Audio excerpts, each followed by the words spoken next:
मुहर्रम पर विशेष जानिए क्यों मनाते हैं मुहर्रम, क्या है इसका इतिहास। इस्लाम धर्म में विश्वास करने वाले लोगों का मुहर्रम एक प्रमुख महीना है। इस महीना की उनके लिए बहुत विशेषता और महत्ता है। इस्लामिक कैलेंडर के अनुसार मुहर्रम हिजरी संवत का प्रथम मास है। पैगंबर मोहम्मद साहब के नवासे इमाम हुसैन एवं उनके साथियों की शहादत इस महीना में हुई थी। मुहर्रम सब्र का, इबादत का महीना है। इसी महीना में आदरणीय पैगंबर हजरत मोहम्मद साहब मुस्तफ़ा सल्लल्लाहु अलैहि वसल्लम ने पवित्र मक्का से पवित्र नगर मदीना में हिजरत की थी, यानी कि आप मक्का से मदीना मुनव्वरा तशरीफ़ लाए। मुहर्रम में क्या करते हैं। मुहर्रम में कई लोग रोजे रखते हैं। पैगंबर मोहम्मद साहब के नाती की शहादत तथा करबला के शहीदों के बलिदानों को याद किया जाता है। करबला के शहीदों ने इस्लाम धर्म को नया जीवन प्रदान किया था। कई लोग इस माह में पहले 10 दिनों के रोजे रखते हैं।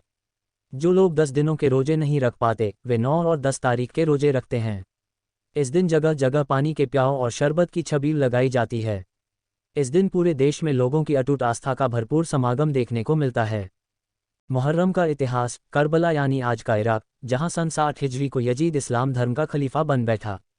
वह अपने वर्चस्व को पूरे अरब में फैलाना चाहता था, जिसके लिए उसके सामने सबसे बड़ी चुनौती थी पैगंबर मोहम्मद के खानदान के चिराग इमाम हुसैन, जो किसी भी हालत में यजीद के सामने झुकने को तैयार नहीं थे। इस वजह से सन 61 हिजरी से यजीद के अत्याचार बढ़ने लगे। ऐसे में वहां के बादशाह इमाम हुसैन अपने परिवार और साथियों के साथ मदीना से इराक के शहर कुफा जाने लगे, लेकिन रास्ते में यजीद की फौज ने करबला के रेगिस्तान पर इमाम हुसैन के काफिले को रोक दिया। वह 2 मुहर्रम का दिन था जब हुसैन का काफिला करबला के तपते रेगिस्तान पर रुका। वहां पानी का एकमात्र स्रोत फरात नदी थी, जिस पर यजीद की फौज ने 6 मुहर्रम से हुसैन के काफिले पर पानी के लिए रोक लगा दी थी। बावजूद इसके इमाम हुसैन नहीं झुके। यजीद के प्रतिनिधियों की इमाम हुसैन को झुकाने की हर कोशिश नाकाम होती रही और आखिर में युद्ध का ऐलान हो गया। इतिहास कहता है कि यजीद की 80,000 की फौज के सामने हुसैन के 72 बहादुरों ने जिस तरह जंग की, उसकी मिसाल खुद दुश्मन फौज के सिपाही एक दूसरे को देने लगे। लेकिन हुसैन कहाँ जंग जीतने आए थे, वे तो अपने आप को अल्लाह की राह में कुर्बान करने आए थे। उन्होंने अपने नाना और पिता के सिखाए हुए सदाचार, उच्च विचार, अध्यात्म और अल्लाह से बेपनाह मोहब्बत में प्यास, दर्द, भूख और पीड़ा सब पर विजय प्राप्त कर ली। 10वें मुहर्रम के दिन तक हुसैन अपने भाइयों और अपने साथियों के शवों को दफनाते रहे और आखिर में खुद अकेले युद्ध किया, फिर भी दुश्मन उन्हें मार नहीं सका।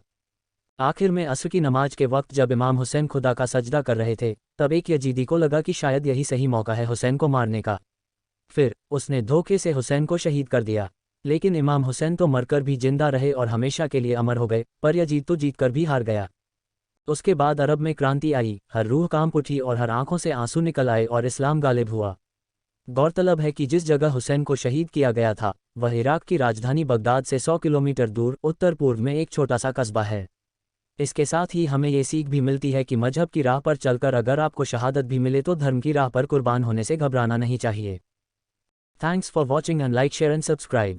Please support us to keep making more videos.